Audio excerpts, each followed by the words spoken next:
Yo creo que al principio lo primero que te invade es el miedo, el pánico, las ganas de llorar. Yo creo que lloré ríos, mares, lágrimas, océanos, porque además yo tenía un niño de 3 añitos, ¿no? Un niño pequeñito que necesitaba mucho a su mamá.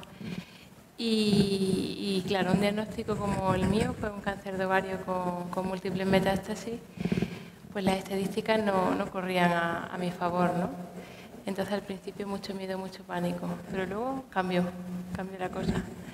El PowerPoint funciona, ¿no? Pues os voy a enseñar un poco cómo fue, os voy a contar cómo fue mi historia y cómo yo entré en la medicina integrativa sin saber ni siquiera que existía la medicina integrativa. El cáncer desde las dos orillas, ¿no? Yo soy médico y he vivido la enfermedad del lado del médico y del lado del paciente. Yo soy médico de familia y en familia normalmente hacemos el tratamiento de paliativos, ¿no? Nosotros, los médicos de familia, por lo menos en Andalucía, somos los que vemos al paciente en el final de la vida. Por eso a mí al principio la enfermedad, el diagnóstico me sentó a lo mejor peor que a otras personas porque yo había hecho mucho paliativo. Entonces relacionabas cáncer con sufrimiento, con agonía, con dolor y tenía mucho miedo a ese dolor que había visto, a ese sufrimiento. Y esta soy yo antes de la enfermedad, estos son unos meses antes de la enfermedad. Y bueno, como decía al principio, mucho miedo, mucho dolor, pero luego hubo un día que algo cambió. Y fue algo que hizo cambiar el chip, hizo que yo viese mi enfermedad de modo diferente. Ese algo fue pensar en la muerte. Yo tenía 32 años, había hecho medicina, había probado el MIR el primer año, había conseguido la plaza como médico. En teoría todo estaba bien, ¿no? Y bueno, nunca me he parado a pensar que a mí me pudiera pasar algo, ¿no? Yo tenía 32 años, eres joven y nunca piensas que tú vas a morir. Siempre ves morir a tus pacientes, amigos, familiares, pero nunca piensas en tu propia muerte. Y el pensar sobre la muerte, reflexionar sobre la muerte, fue lo que me hizo cambiar, ¿no? Me di cuenta de que esta vida, lo único que sabemos cierto es que todos vamos a morir, que venimos a esta vida con una fecha de caducidad y muchas veces vivimos pensando que somos inmortales y que les va a tocar a los demás, pero a mí nunca me va a tocar. Vivimos postergando nuestros sueños, nuestras ilusiones, cuando termine la carrera de tal, cuando mis hijos sean mayores, cuando me jubile. Y yo me veía que había llegado un momento en el que puede que no viviese más, que ya solo me quedase una semana, un mes, 2 meses. Y a partir de ahí, cuando fui consciente de que la muerte es una opción más dentro del cáncer, fue cuando decidí cambiar, cuando decidí dejar de llorar y lamentarme y compadecerme, fue cuando decidí, no, quiero vivir, quiero ver a Nacho crecer, quiero acompañarle por el camino de la vida y quiero estar con él. Y quiero cumplir todos esos sueños que tenía ahí atrás postergados, ¿no? En mi caso, uno de los sueños, una de las cosas que más me gusta hacer es viajar, ¿no? Y yo me dediqué toda mi quimioterapia a viajar. Yo buscaba vuelos en internet y compraba el vuelo al sitio que fuera, si era uno de los sitios que yo y mi familia teníamos en mente. Y mi oncólogo era muy amable y me cambiaba la quimio en función de los billetes de avión que yo había conseguido. Y aquí nos vais cumpliendo esos sueños. Esto fue durante la quimio, esto en Ibiza, esta aquí abajo es la isla cercana, esto es en Tenerife. Otro de mis sueños era hacer escalada, pues también durante la quimio estuve haciendo escalada. Y no solo quería cumplir mis sueños, sino también los sueños de mi familia, ¿no? Yo le dije a Nacho que cuál era su sueño. Nacho es mi hijo de 3 añitos, ahora tiene 7. Le pregunté a Nacho que cuál era su sueño. Que si ahora mismo alguien le dijera que qué es lo que más quería, pues qué es lo que le gustaría. ¿Y sabéis lo que me dijo Nacho que quería? Me dijo que quería ver leones blancos. Y pensé, ostras, leones blancos. Y le dije, bueno, Nacho, te prometo que si mamá se cura, que si el cáncer desaparece, iremos a buscar leones blancos. Y bueno, el cáncer desapareció y tuvimos que ir a buscar leones blancos. Entonces, ¿sabéis dónde hay leones blancos? En el zoo de Tenerife hay leones blancos. Tuvimos suerte. Este es el león blanco del zoo de Tenerife. Y cumplimos ese sueño. Y otro de los sueños, otra de las cosas que yo le prometí, que era algo mío, era ir a Disney. Y aquí estamos en Euro Disney durante la quimioterapia cumpliendo ese sueño. El cáncer me ha enseñado mucho. Yo le doy muchas gracias al cáncer porque me ha enseñado a vivir en el aquí, en el ahora, en el presente, sin pensar ya en la herida del pasado, en esos miedos, en esa rencilla ni en el futuro es improbable. Entonces vivir el día a día fue una de las cosas que me enseñó la enfermedad, ¿no? Y luego me di cuenta de que los sueños se pueden crear, que si creas en los sueños se crean, que cualquier cosa con la que tú pienses, al final el universo se alinea para que las personas y las circunstancias adecuadas aparezcan en tu vida. En mi caso, yo buscaba respuestas durante el cáncer, iban llegando personas, circunstancias. Y bueno, como dije, el cáncer me ha enseñado a creer en mis sueños. Y uno de mis sueños, incluso cuando me dijeron que tenía metástasis, era ser mamá. Yo tenía ya un hijo mayor, pero un hijo maravilloso, al que adoro, como todas las madres adoráis a vuestro hijo, pero era un niño que nació en un parto normal, en un parto hospitalario, no fue ni episiotomía, o sea, no hubo oxitocina ni por medio, fue un parto vaginal, sin fuerza ni nada, pero no fue el parto que yo hubiera querido, no viví un parto como una experiencia maravillosa, sino fue un parto hospitalario, mucha gente entrando, saliendo, además ser médico y parir en un hospital, sobre todo en el hospital que trabaja, es lo peor, porque viene todo el mundo a verte, el auxiliar, la enfermera, el residente, el adjunto, qué tal, empuja, no empuja, fue horrible, ¿no?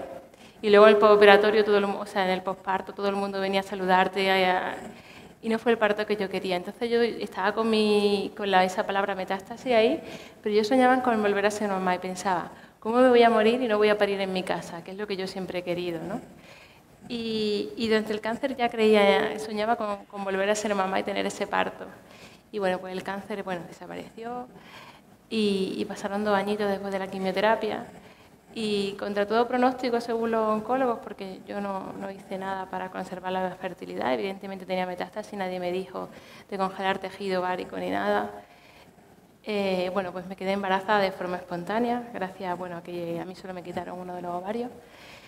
Y vino al mundo ese niñito que algunos habréis visto por ahí, que se llama Iker, no por el portero del Madrid, no es por Casillas, porque además el hermano del Barça dice que es Iker Barsilla, sino que se llama Iker porque los que sois euskera sabéis que Iker significa el que trae buenas noticias.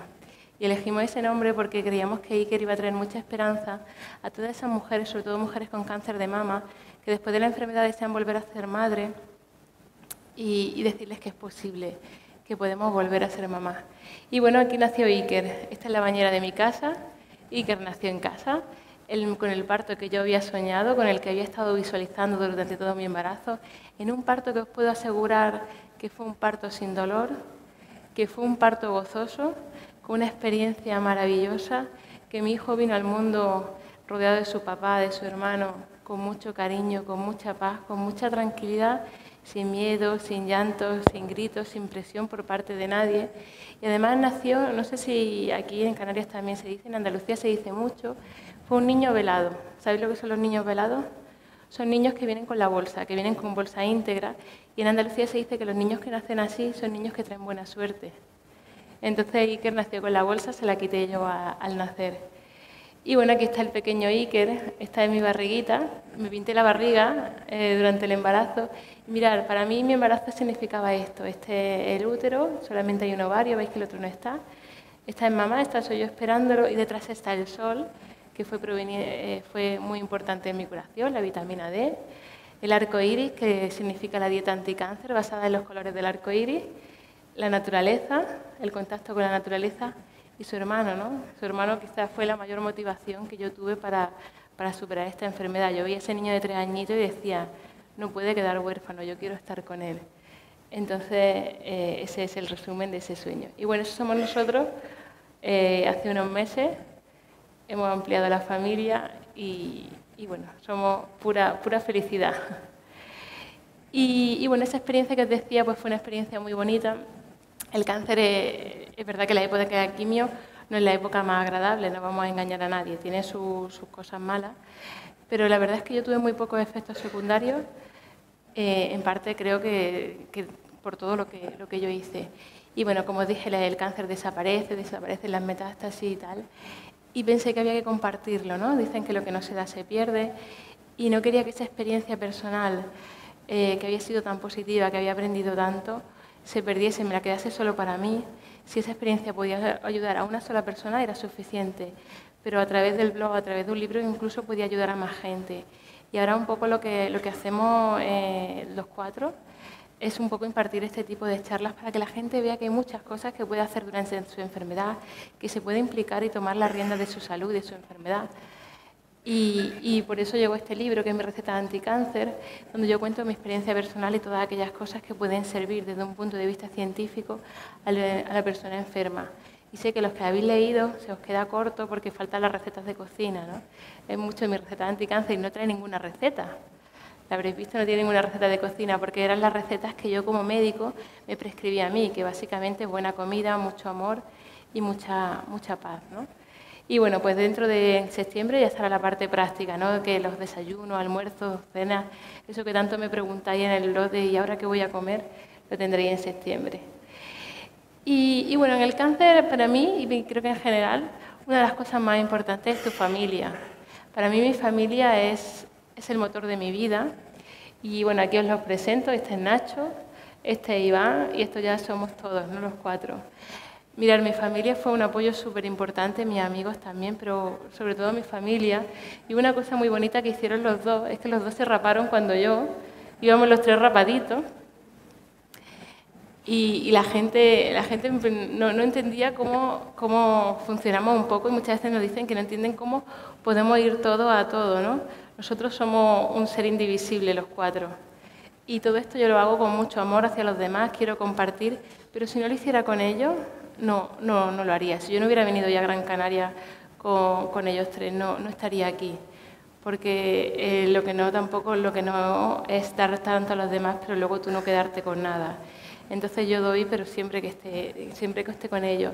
Y esa es una de las cosas que muchas veces me da pena con los pacientes con cáncer, siendo una profunda compasión, porque hay muchas veces muchas mujeres con cáncer que vienen a preguntarte qué voy a comer y tal, porque te dicen, tengo que hacer una comida para mi hijo, otra para mi marido y luego para mí, tengo que planchar, tengo que cocinar. Y encima en mi casa no entienden que yo esté buscando otras cosas, ¿no? Esas mujeres que tienen que seguir con toda la carga y que no tienen ese apoyo. Entonces los que estáis aquí, que sois familiares, os pediría que al paciente con cáncer hay que apoyarle en todo, hay que mimarle. No tenemos que tratarle como un inválido porque algunas veces no queremos que haga nada y le quitamos la autonomía. No, hay que apoyarle, hay que estar con él, pero hay que darle mucho cariño, mucho amor. Y yo tuve la suerte de tener ese cariño, no solo de mi pareja, de mis amigos, de mis padres, que me apoyaron, que al principio cuando yo empezaba con toda la medicina integrativa me miraban como que esta está un poco loca, ¿no? Pero bueno, como tenía las metástasis y la supervivencia era poquita, pues me decían, bueno, tú haz que tampoco te va a hacer mal, ¿no? Luego cuando han visto que todo esto funciona, que la alimentación, que el yoga, que el ejercicio funciona, ellos van cambiando. Ya todos comen cúrcuma, arroz integral, toman semillas de lino y han notado los efectos positivos, ¿no? Pero muy importante, como decía, el apoyo de la familia. Y bueno, aquí os quería traer esta frase del Dalai Lama, que un poco es el resumen de lo que ha supuesto para mí el cáncer, ¿no? El Dalai Lama habla mucho de la importancia de vivir en el aquí y en el ahora, en el presente, y que en general el ser humano vivimos demasiado deprisa, ¿no?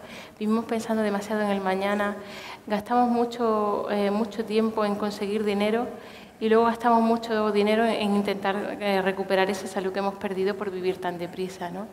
Vive el aquí, vive el ahora y sin miedo, ¿no? El carpe diem del Club de los Poetas Muertos, aprovecha el momento. Ese es un mensaje que deberíamos de tener grabado a fuego, no cuando tenemos la enfermedad, porque por desgracia reflexionamos en estas cosas cuando nos vemos con un diagnóstico de cáncer, pero deberíamos de estar sanos y vivir con ese carpe diem grabado a fuego. Vamos a vivir en el aquí, en el ahora, persiguiendo nuestros sueños y viviendo por aquellas personas que nos hacen felices, viviendo con nuestra familia. ¿Cuántas veces perdemos un ser querido y nos podemos pensar que nunca le hemos dicho te quiero, que nunca le hemos dado un abrazo y le hemos dicho gracias? Entonces, que reflexionemos todos, sobre todo los que estáis sanos, que tenéis esa salud, de que a vuestros seres queridos les digáis te quiero, que los abracéis, que disfrutéis de cada instante y de que viváis sin miedo. El miedo nos paraliza, el miedo nos hace estancarnos y además desde un punto de vista fisiológico, cuando tenemos miedo se libera adrenalina, se libera cortisol y son sustancias que nos inmunodeprimen, que hacen que nuestro sistema inmune, que es nuestra principal barrera frente al cáncer, se frene. Por eso vivir sin miedo es difícil, ¿no? Esto es muy bonito decir vivir sin miedo. Yo, gracias a todas las terapias que he ido incorporando, todo ese cambio que he hecho en mi vida, he aprendido a vivir sin miedo, ¿no? Y mucha gente, de forma unas veces bien intencionada y otras malintencionada, me han dicho que cómo he vuelto a ser madre. Si se supone que el cáncer que tengo me va a volver, que me tendría que haber vuelto, según ellos, los 6 primeros meses tendría que haber tenido la recidiva. Han pasado ya casi 4 años y cuando me quedé embarazada al principio te queda un poco, bueno, no te lo esperas, pero lo primero que pensé, este niño va a ser la bomba, ¿no? Se va a llamar Iker porque va a traer buenas noticias. Y nunca he pensado en una recidiva, nunca he pensado en no voy a tener este niño por si me pasa otra vez el cáncer. Porque igual no haríamos nada en esta vida, porque a lo mejor cruzo la calle y me atropella un coche y muero, ¿no? Entonces aprender a vivir sin miedo, olvidados de los miedos. Y bueno, ¿cuáles fueron esas recetas? ¿Cuáles fueron mis recetas anticáncer? Básicamente se basan en lo que hacen aquí en medicina integrativa, que son la medicina convencional, en mi caso fue quimio y cirugía, pero basándose también en alimentación, ejercicio físico, pérdida de peso. Yo perdí 25 kilos durante el cáncer. Ya habéis visto la foto del principio, que sobraba unos kilitos. Yo hice yoga y qigong a diario, visualización y meditación. La visualización creativa es muy potente. La visualización creativa consiste en que tú veas cómo superas tu enfermedad, cómo tu sistema inmune, cómo los tratamientos que recibes son capaces de eliminar la enfermedad y cómo si hay dolor tú eres capaz de eliminar ese dolor y cómo eres capaz de superar la enfermedad y ser feliz y restablecer toda tu vida. Eso es muy potente y se ha demostrado que tiene un efecto muy positivo para paliar fatiga, paliar dolor y para potenciar el sistema inmune. Pero no sirve solo para el cáncer, sirve para todo la visualización. Os decía, yo visualicé durante los 9 meses mi embarazo, cómo quería que fuera mi parto, que fuera, además, hasta visualizaba la hora. Y yo tenía claro que iba a parir de madrugada cuando yo estuviera tranquila en casa y nadie me fuera a molestar. Pues me puse de parto a las 5 de la mañana. Que iba a ser un parto en la bañera fue. Que iba a ser un parto sin dolor, un parto gozoso, y así fue. No, solamente hubo 2 pujos dolorosos. Y bueno, la visualización creativa unida a la meditación, aprender a mantener la mente en paz, a tener esa paz interior, aprender a darle la importancia justa a las cosas, ni más ni menos, ¿no? Yo antes del cáncer no tenía nada que ver con la persona que soy ahora. Era muy obsesiva, muy ansiosa, quería hacerlo todo bien, nunca decía que no, muy volcada en mis pacientes, ¿no? Y ahora, sin embargo, la gente dice que todo me da igual. No es que me dé todo igual, ¿no? Pero aprende a que no te afecte, que te afecten las cosas lo mínimo, que cada cosa tiene su importancia y no es necesario de un granito hacer una montaña. Bueno, ¿qué más cosas hice? Bienestar emocional, ¿no? Intentar en todo el tiempo tener una actitud positiva, una actitud proactiva en mi enfermedad, el intentar estar en paz, intentar estar en calma. Después el Reiki, en mi caso utilicé mucho el Reiki, me vino muy bien, me lo daban y yo también aprendí y hacía mis sesiones de Reiki antes y después de la quimio. Y yo hacía una cosa que en el hospital me miraban un poco raro, que yo a mis bolsas de quimio le daba Reiki. Yo le pedía a la enfermera que me diera la bolsa y antes de empezar la quimio le hacía Reiki, hablaba con la quimio y le decía, me vas a curar y no va a dañar a ninguna de mis células sanas, voy a estar bien, no vamos a tener ningún efecto secundario. Y las enfermeras al principio me miraban un poco raro, ¿no? Luego ya me tenían preparada mi bolsa para que le diera Reiki y al final todas mis compañeras pedían su bolsa de quimio y hablaban con su bolsa y les decía, me van a sentar bien, van a desaparecer el cáncer y mirar ese gesto tan que puede parecer esa tontería de hablar con tu bolsa de quimio es muy importante y casi todas durante esa época que lo hacían tenían muy pocos efectos secundarios derivados de la quimioterapia. ¿Qué más cosas? Masajes. Me encantaba, ¿no? Yo antes de la quimio y después de la quimio eso era sagrado, mis masajes, sobre todo de reflexología. Yo hice mucha reflexología, luego yo he aprendido y se la he hecho a mis niños, yo se la hago a mis niños, con unos resultados además muy positivos. Cuando tengáis niños y estén con moquitos, estén con todo, la reflexología les viene muy bien. El paciente oncológico se ha visto que le sirve para el dolor, estimula el sistema inmune y además hace que esté en paz, esté muy en calma, entonces veas la vida y veas la enfermedad de manera diferente. ¿Qué más cosas? Fitoterapia, hay algunos suplementos, yo en mi caso se ha visto que hay suplementos que pueden ser muy útiles, como el caso de la vitamina D, la mayoría de los enfermos con cáncer tienen déficit de vitamina D y se ha visto que un suplemento de vitamina D puede aumentar la supervivencia. La vitamina D es esencial en el cáncer. Y hoy en día tenemos mucho déficit de vitamina D, aunque vivamos en países con mucho sol. En España del 40 al 50% de la población tiene déficit de vitamina D porque estamos muy obsesionados con las cremas solares. Las cremas solares nos protegen frente a dos tipos de cánceres de piel que son muy poco agresivos, ¿no? El espinocelular y el vasocelular son muy poco agresivos, pero nos obsesionamos en protegernos frente al sol, y ese ir siempre con las pantallas totales hace que la vitamina D, o sea, no recibamos sol y no sinteticemos vitamina D. Y la vitamina D es básica en la prevención y el tratamiento del cáncer. En algunos países se está suplementando de forma rutinaria a los enfermos oncológicos con esta vitamina. Bueno, ¿y qué más cositas? Y luego la acupuntura. La acupuntura va muy bien para dolor, disminuir fatiga, estimular el sistema inmune, y para los vómitos de la quimioterapia también viene muy bien. La acupuntura y la moxibustión, que vosotros mismos, como un buen acupuntor, pueden enseñaros a hacerosla, y durante toda la quimio me la iba haciendo en casa. Y bueno, ¿y yo cómo llegué a todo esto? Porque yo no tuve la suerte que podéis tener aquí, de que tenéis una unidad de oncología integrativa, veléis con el doctor Durán y os dice, oye, pues a ti te viene bien alimentación, a ti yoga, aquí a ti acupuntura. En Granada no había nada.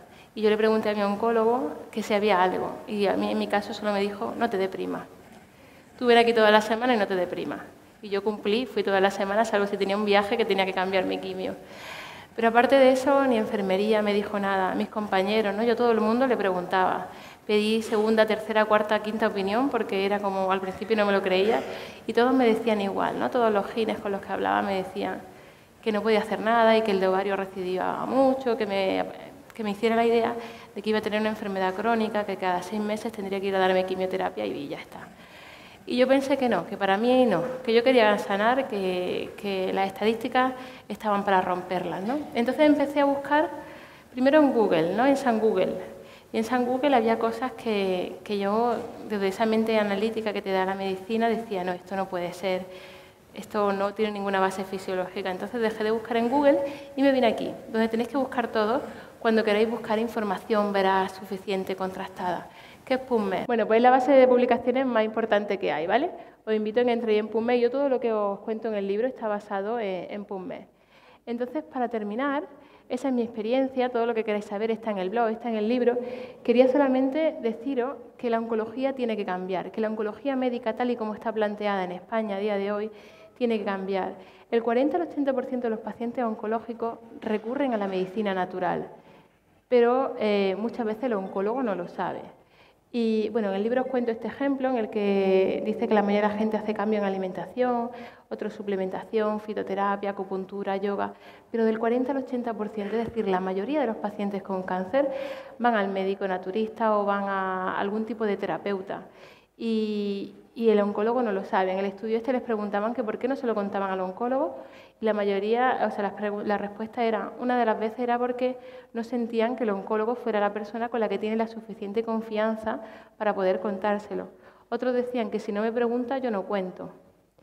Y otros simplemente consideraban que el oncólogo no era la persona apropiada porque él era solo para la quimio y punto.